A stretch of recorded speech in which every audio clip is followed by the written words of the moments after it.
Peace, peace, peace. Shalom, shalom. Shalom. Assalamu alaikum. And welcome to another day to labor in the vineyard of the Most High with your brother. Another day to get in the word. To see what the Most High got to serve. And what we gonna eat on today? We gonna get back some more of our history that's been hidden from us and the abilities that we once had. That as our consciousness expands, will come back again. And we gonna see, like Solomon said, like our wise brother Solomon, ain't nothing new under the sun. We had nuclear power, and ain't nothing that the Gentiles got is new and something that we already ain't had. Everything they got, everything they learned, everything they did is stuff that they got from us. Alright? It's just that our memories they got erased. So to us, it's new. But that's why Most High say he gonna give us back all of the history, all of the truth, and shed light on all of the lies of the Gentiles. Alright? So let's see. I'm gonna go in this book. The Secrets of the Lost Races. And we know who the lost races is. It's the people that don't know who they is. So there's another book about us. New discoveries of advanced technology in ancient civilizations.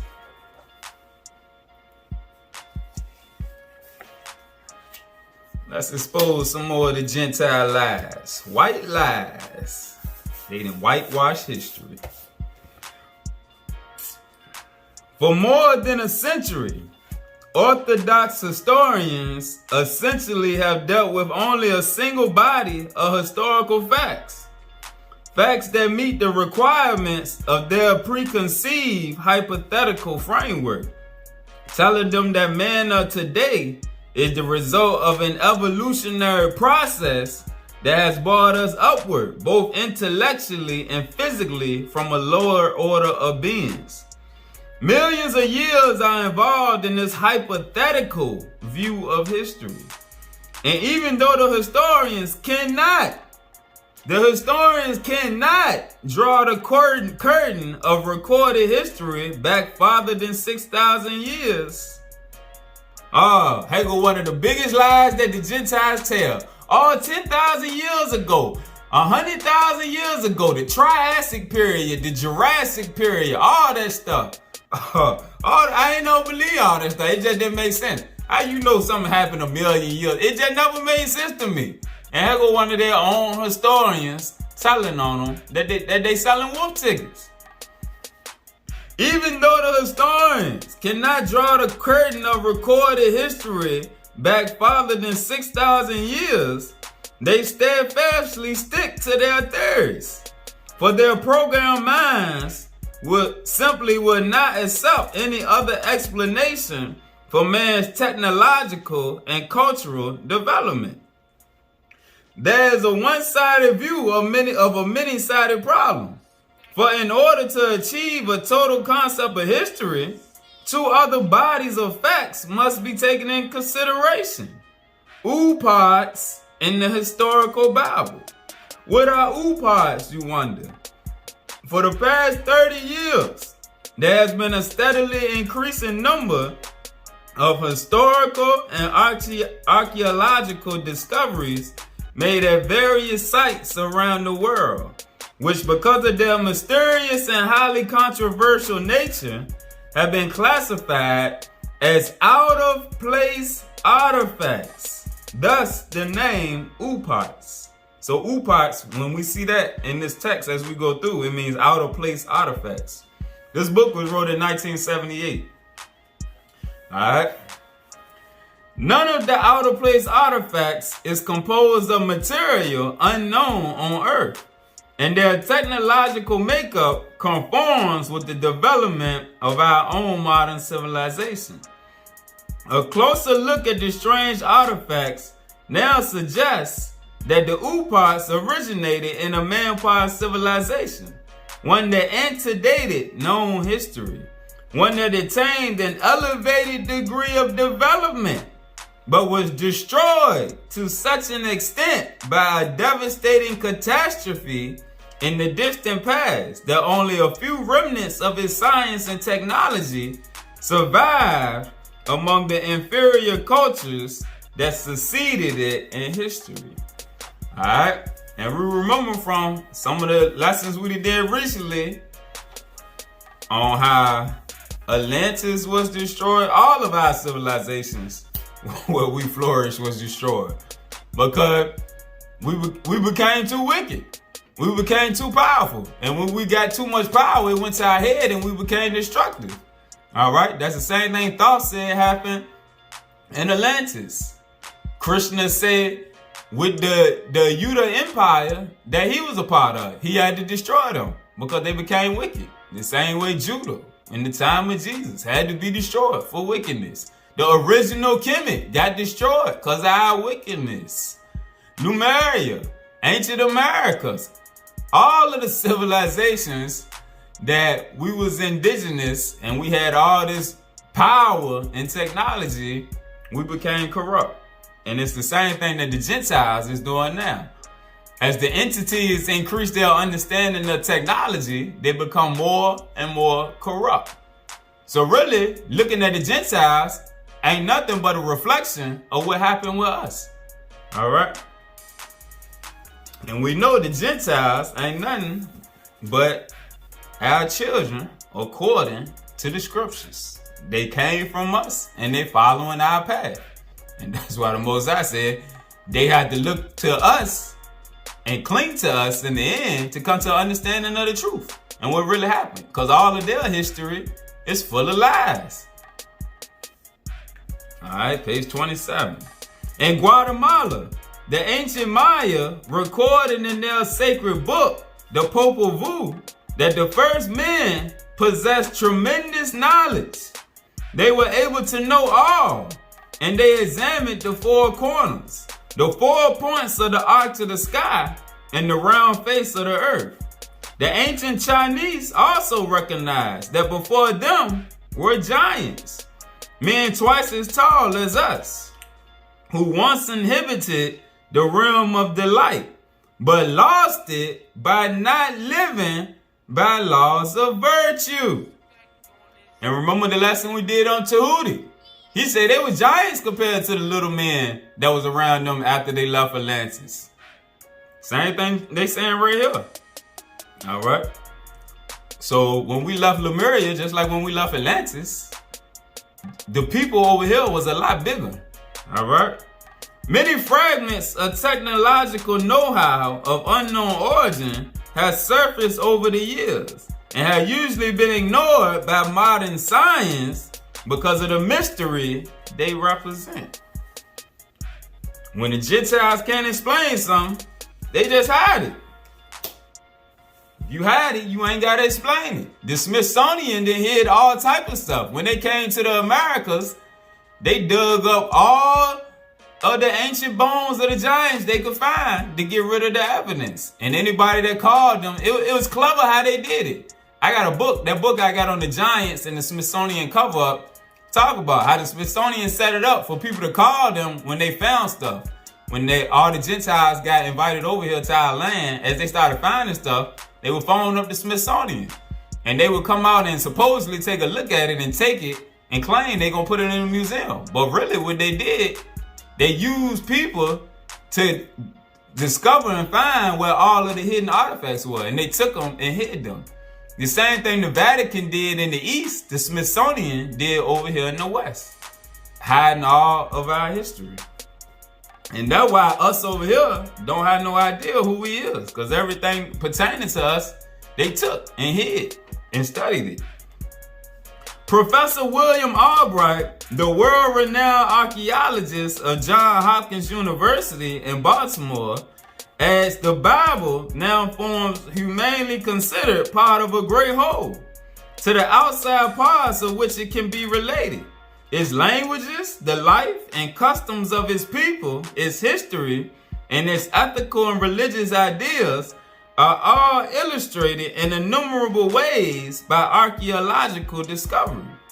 With these endorsements of the Bible as a historical document, we dare to venture into the first chapters of Genesis in order to help us trace the development of the human race and the technological and cultural achievements with which it coincided. There is nothing else that can penetrate the history of the pre-flood period. Even modern dating, right here, they're going to tell on themselves again, even modern dating methods are of no help, for they are applicable only to artifacts, not accounts. And these dating techniques cannot take us back farther than 5,000 years. These dating techniques of science cannot take us back farther than 5,000 years. So the question comes, how they tell us, oh, this is 75,000 years old. Oh, this 1.8 million years old. Oh, Most High exposing the lies of modern science. That whole carbon dating system and all that. It's all getting exposed. They just make up numbers. They make everything seem like it was so far ago in the past that the Bible can't be true. But their own archaeologists and things right here, it's telling us, the world-renowned archaeologist, William Albright, saying that their dating techniques cannot go back farther than 5,000 years. One of the world's foremost experts in modern dating methods, Dr. W.F. Libby, who won the Nobel Prize for his research on carbon-14 dating, was astonished to find that this was so, trusting that his newfound tool will enable science to pull back the curtain of time. He was shocked to be confronted with science's limitations. All them tricky Gentiles tell you anything, and we just believe it. Let's keep reading. Many out-of-place artifacts discovered today exhibit signs of a technology that not only matches our own, but in some cases surpasses it. Some of these upots seem so fantastic that we simply cannot grasp their significance. We can only recognize and understand these earlier developments as we ourselves approach or reach the same stage of advancement.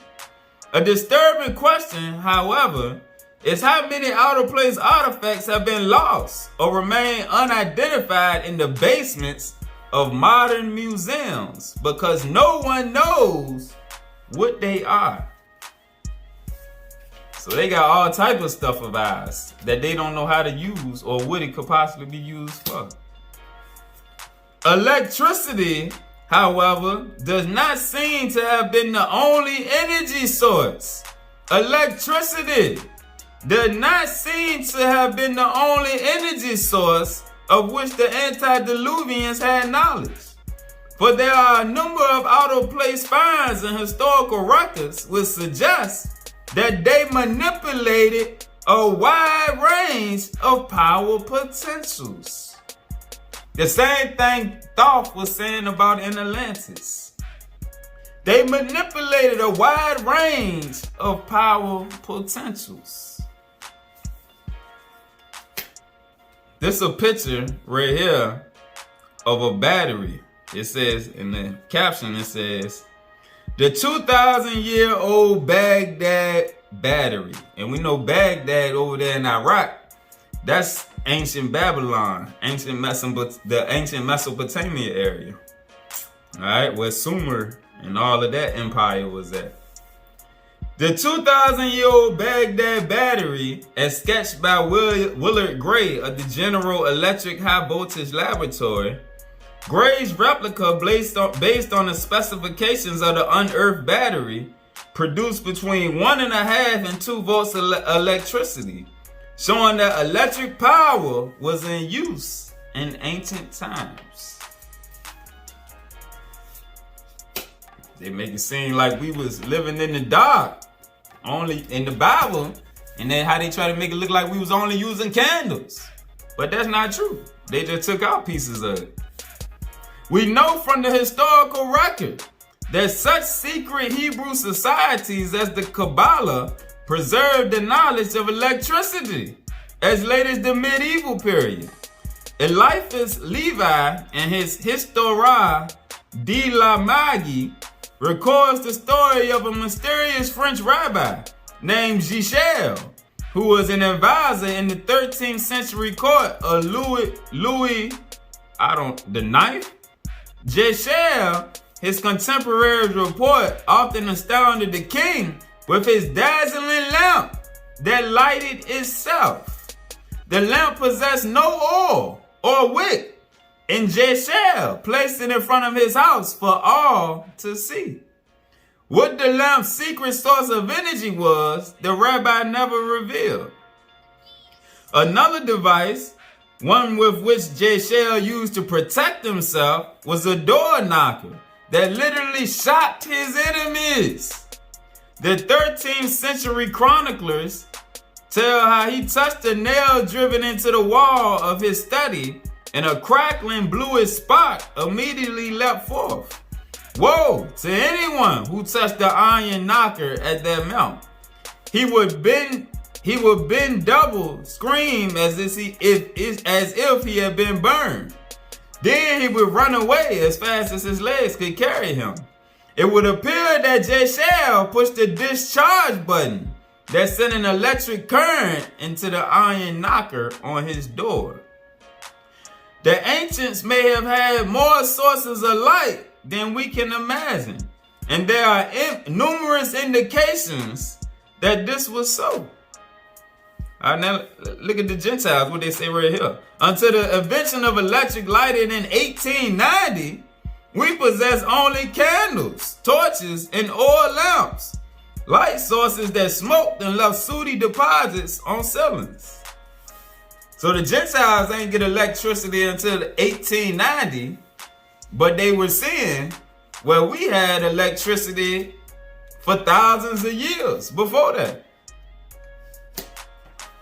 An Indian contemporary of Buddha, a physician named Jivaka, was given the title King of Doctors about 500 BC. Records tell us that he had a gem which he used for diagnosis, and that when a patient was placed before the gem, it illuminated his body. It illuminated his body as a lamp lights up all objects in a house, and so revealed the nature of his malady. So this brother had a rock that lit up your whole body, and they could see what part of your body had an illness or had a problem with it. Now that's some real technology right there. A gem that can illuminate the whole body as a lamp lights up all objects in a house, and so revealed the nature of his malady. Jivaka's magic gem disappeared in history, but 3 centuries later, there was discovered in the palace of Hin Yang in Shinsai a precious mirror that illuminates the bones of the body. The mirror was rectangular, 4 by 5 feet, and gave off a strange light on both sides. The view of the organs of the body that the mirror gave could not be obstructed by any obstacle, which would be typical of the penetration power of X-rays. Oh, we had crazy technology back when.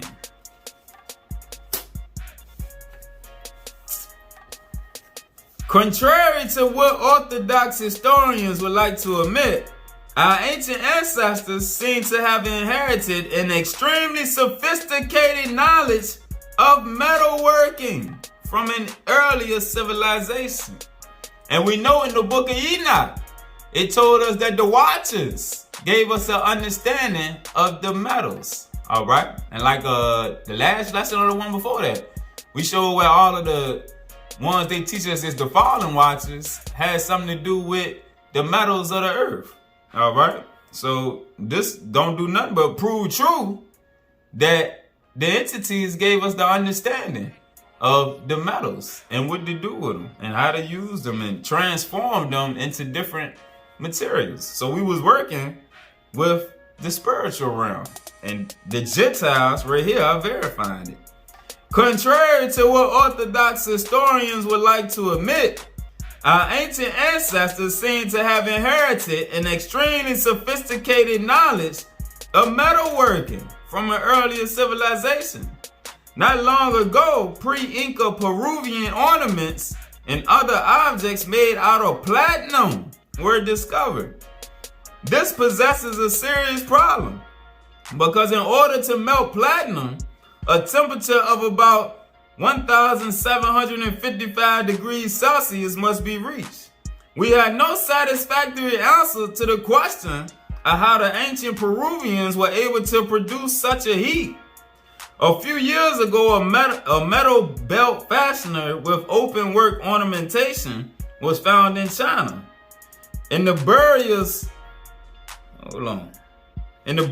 site of the famous general of the Qin dynasty, Chao Chu, who lived from AD 265 to 316. The fastener was examined by the Institute of Applied Physics of the Chinese Academy of Sciences and by the Dunbar Polytechnic. Their analysis showed that the metal of the fastener was an alloy of 5% manganese, 10% copper, and 85% aluminum. Aluminum supposedly was not discovered until 1803 and not produced successfully in pure form until 1854.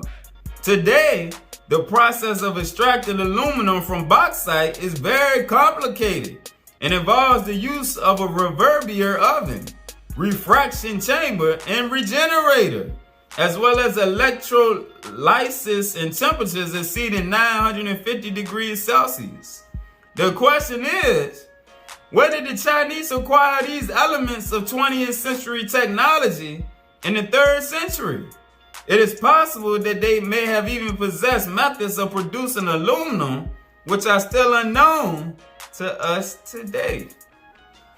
And we know that the Chinese are the children of Japheth. The Chinese are a tribe of Gentiles, which came from Japheth, some of Japheth's children. So that's some of Noah's children, technology right there. But there's more. From Czechoslovakia, Robert Pavlita, another inventor, has taken a step beyond Drabal's pyramid and is now experimenting with all types of shapes and combinations of shapes. He has developed what is now known in psychic circles as the Psychotronic generator, a machine that supposedly is able to store up and run on energy, which Pavlita claims originates from the human mind. When the operator simply concentrates on various points of the generator, the machine can attract non-magnetic material to itself, drive small motors placed in a vacuum, purify polluted water, advance the growth of plants, and heal diseases.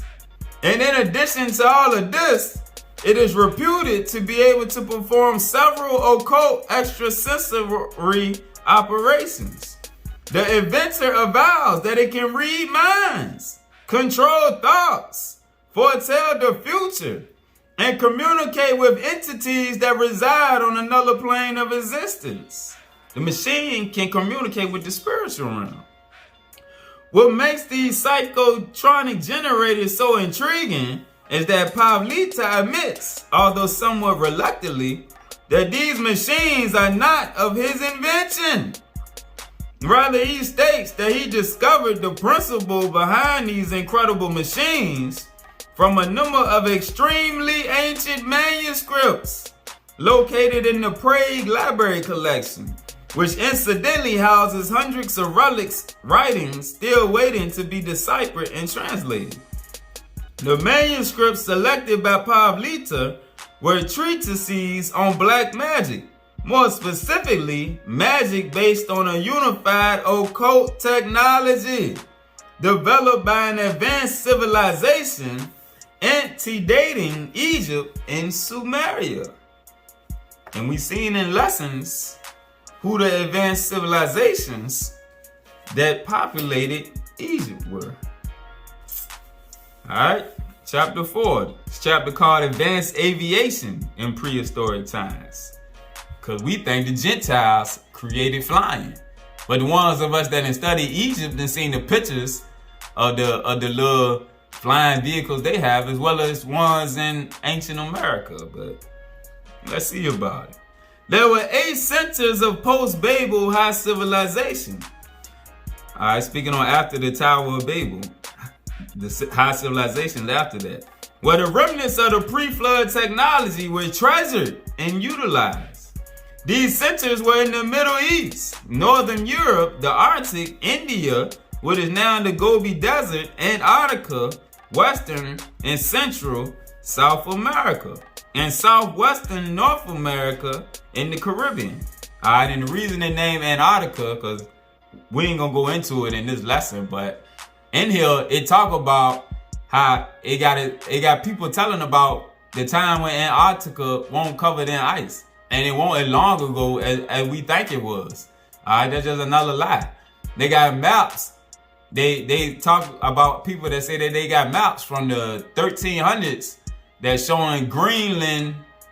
Yeah, it is Greenland. Greenland and Antarctica when they won't cover it in ice. So it was only a few hundred years ago that they won't cover it in ice. A few hundred to 1,000 years ago that they was lands just like the land we on, where it won't cover with the ice. And now that all of the ice is melting in them areas, some good stuff about to happen, alright? Because those was areas that we was occupying with some high technology in, and just like everywhere else, the Most High had to shut us down. So what he did, he froze it to get us off of it. The same way he sent floods and other devastation to other lands we was at to get us off of there too.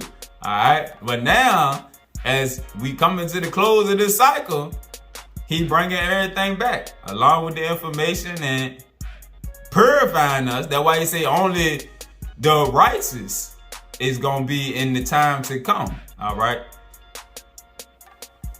During the initial period of chaos, these centers were cut off from one another, but communications were soon reestablished. One of these contact methods appeared to have been by air. Strange as that may seem in our age, but we still consider the Wright brothers' invention a spontaneous outburst of creativity, befitting the 20th century. Many legends recorded by subsequent peoples contain remembrances of a period when aviation was a well-known concept and flight was a frequent occurrence. One of the earliest preserved records of flight is in a Babylonian set of laws called the Hakadah, which contain this passage. To operate a flying machine is a great privilege. Knowledge of flying is most ancient, a gift of the gods of old for saving lives. Another Chaldean work, the Cyclical, dates back more than 5,000 years, and though fragmented, it is a work filling almost 100 years of English translation. 100 pages of English translation. Archaeologist and ethnologist Y.N. Ibn Aharahan, who worked on this decipherment, found to his astonishment that the Cyclical is a detailed account of how to build and operate an aircraft. And we know the Chaldeans, that was in our time frame in the Bible. But the Bible don't tell us about us having flying aircrafts.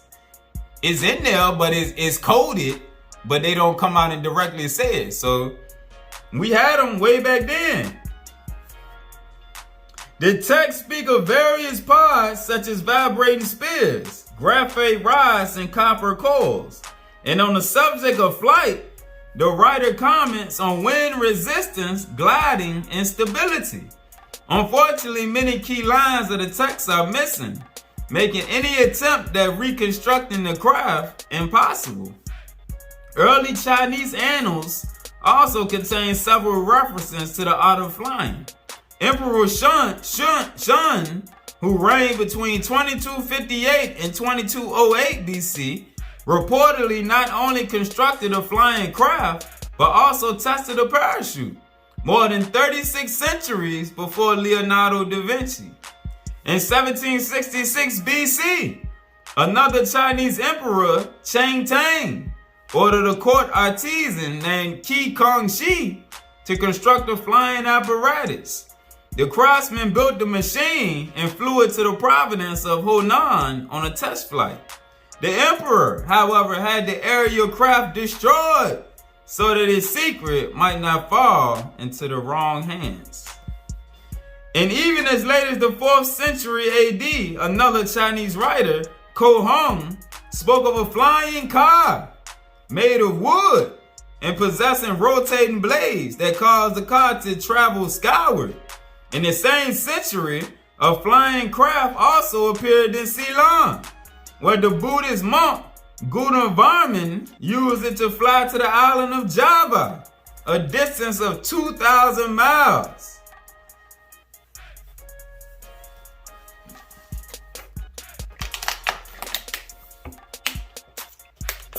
And here we got a picture from the Americas of a flying craft made of gold. The gold jet from Colombia, South America. This object appears to be a model of a jet aircraft at least 1,000 years old.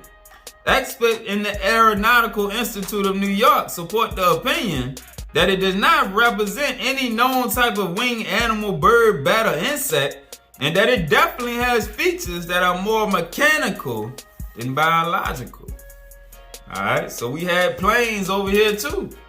Alright, and we know if our brothers in the East had it, that we had it over here in the West at first. Because as we've seen in previous lessons, the brothers in the East say that their ancient relatives came from the West, which was the land of the gods. The Hindu Vimanas, some of the most remarkable descriptions. Some of the most remarkable descriptions of prehistoric aircraft come to us from India, the ancient Nagas. Among the ancient Hindu sacred books, we find the Samaranga Sutrahara, a collection of texts compiled in the 11th century, but which date back to unknown antiquity.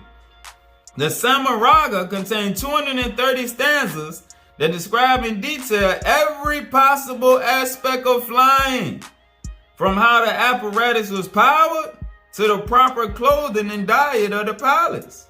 Recently, the International Academy of Sanskrit Research in Mysore, India, conducted a special study of the ancient work and published its findings in a book entitled Aeronautics, a manuscript from the prehistoric past. The text revealed the knowledge of aircraft design, function, and performance that is above and beyond what the laws of chance would permit had the work been only the product of someone's imagination. The following are a few translated excerpts from the text. The aircraft, which can go by its own force like a bird, on the earth or water, on the earth or water, or through the air, is called the Vimana. That which can travel in the sky from place to place is called the Vimana by the sages of old. Remember that name because we're going to see it again in a second. So remember, that's the flying craft. All right, now let's go to chapter 5 called Nuclear Warfare Among the Primitives. And you see they got the word primitive in parentheses. Because they know we not primitive, we just original. All right? And they know from the technology that they found that we possess that we was far from primitive. But that's what they tell us to keep us in this low level of consciousness. Alright, so let's see now how nuclear war ain't nothing new under the sun. Cause we possessed all these, and best believe if we had it, we used it. Alright? And as we starting to see, a lot of our ancient history is hidden in the Hindu stuff. And that's what we about to see right here again. Like we just read about the Hindus with the most advanced description of planes, because the Hindus was the Nagas that we read. They came from the West. While 3 of the post-Babel centers of high civilization succumbed to natural disaster, the ruins of the remaining 5 centers show evidence of man-made destruction. Destruction of such terrifying magnitude that we could not have imagined the like of it prior to the end of World War II. Evidence of the Holocaust is found in the most notable of the Hindu literary works, the Mahabharata, an epic poem of 200,000 lines, dating back in its present form to 500 BC. Textual evidence, however, indicates that the events depicted in the Mahabharata took place 1,000 to 2,000 years earlier. Repeated references are made to great god kings riding about in Vimanas. Remember we just read about that, the Vimanas. Or celestial cars, described as aerial chariots with sides of ironclad with wings. Used for transportation in peaceful times, the Vimanas were also employed during battle. The Mahabharata describes an 18-day war between the Kauravas and the Pandavas, who inhabited the upper regions of the Ganges. Not long after this war, a second battle was waged between the Vrishnas and the Anhakas in the same region. In both battles, Vimanas were used to launch a weapon of terrible destructive power. The Mahabharata relates the valiant Adwatan, remaining steadfast in his Vimana, landed upon the water, and from there unleashed the Agnaya weapon, incapable of being resisted by the very gods. Taking careful aim against his foes, the preceptor's son let loose the blazing missile of smokeless fire with tremendous force. Dense arrows of flame like a great shower issue forth upon creation, encompassing the enemy. Meteors flashed down from the sky. A thick gloom swiftly settled upon the Pandava host. All points of the compass were lost in darkness. Fierce winds began to blow. Clouds roared upward, showering dust and gravel. Birds croaked madly and beasts shuddered from the destruction. The very elements seemed disturbed. The sun seemed to waver in the heavens. The earth shook, scorched by the terrible violent heat of this weapon. Elephants burst into flames and ran to and from in a frenzy, seeking protection from the terror. Over a vast area, other animals crumbled to the ground and died. The waters boiled and the creatures residing therein also died. From all points of the compass, the arrows of flame rained continuously and fiercely. The missile of Adwatan burst with the power of thunder, and the hostile warriors collapsed like trees burnt in a raging fire.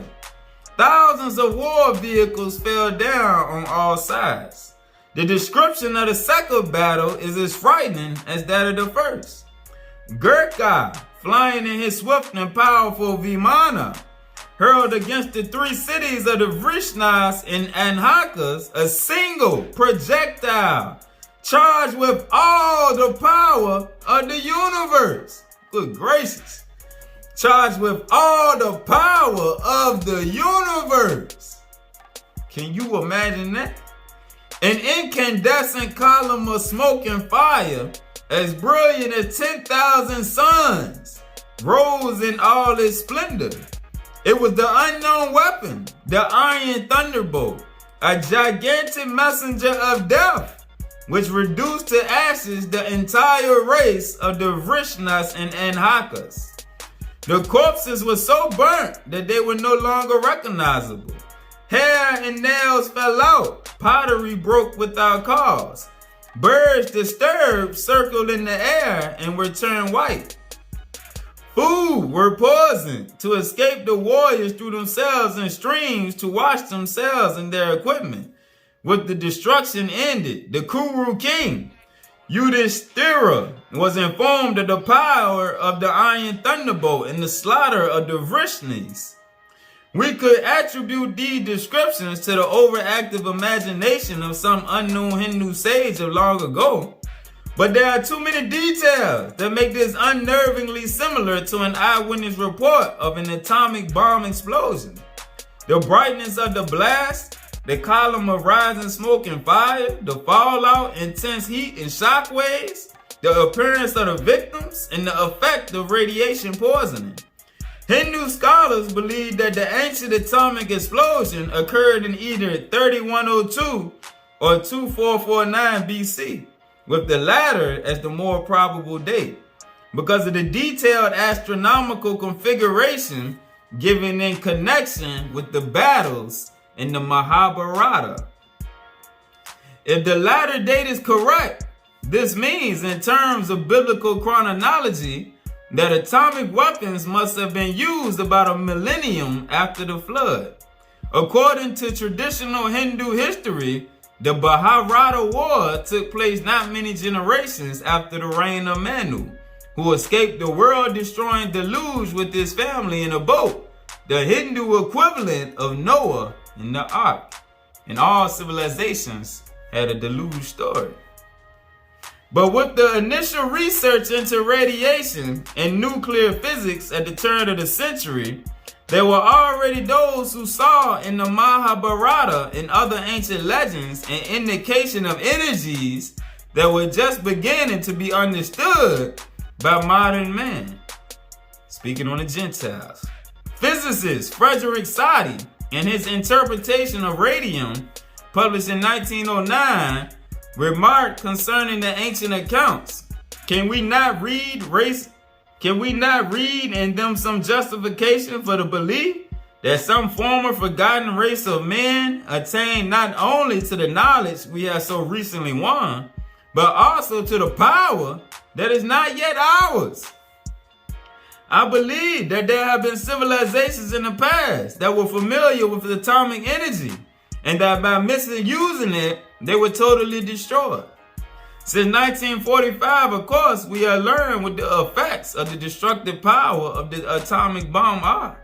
And the descriptions given in the Mahabharata have suddenly become very real. The use of atomic weapons in India 4,400 years ago presupposes a knowledge of nuclear physics rivaling our own. There is evidence of such a knowledge preserved among the ancient Hindu records. Alright, so this is recorded in ancient Hindu records. If the ancient Hindus or an earlier civilization from which the Hindus inherited their time division, and we know that's the Nagas, had a technology that could study and measure nuclear and subnuclear matter, means for using atomic energy was also accessible to them. There are remains that strongly suggest that an atomic war was indeed waged in the distant past. According to the Mahabharata, the Bharata War, in which Vimanas and atomic weapons were used, involved prehistoric inhabitants along the upper Ganges River in northern India. Precisely in this region, between the Ganges and the mountains of Raja Mahal, there are numerous charred ruins which have yet to be explored or excavated. What observations have been made thus far indicate that the ruins were not burned by ordinary fire. In many instances, they appear as huge masses fused together, with deeply pitted surfaces, described as looking like tin struck by a stream of molten steel. Farther south, among the dense forests of the Deccan, are more such ruins which may be of an earlier origin. pointing to a war antedating that of the Mahabharata and encompassing a far greater area. The walls have been glazed, corroded, and split by tremendous heat. Within several of the buildings that remain standing, even the surfaces of the stone furniture have been vitrified, melted, and then crystallized. No natural burning flame or volcanic eruption could have produced a heat intense enough to cause this phenomenon. Only the heat released through atomic energy could have done this damage. Alright, so we see right here, secrets of the lost races, that ain't nothing new under the sun. And all the Gentiles doing is following in their ancestors' footsteps. The footsteps of the Nagas. Alright? Peace.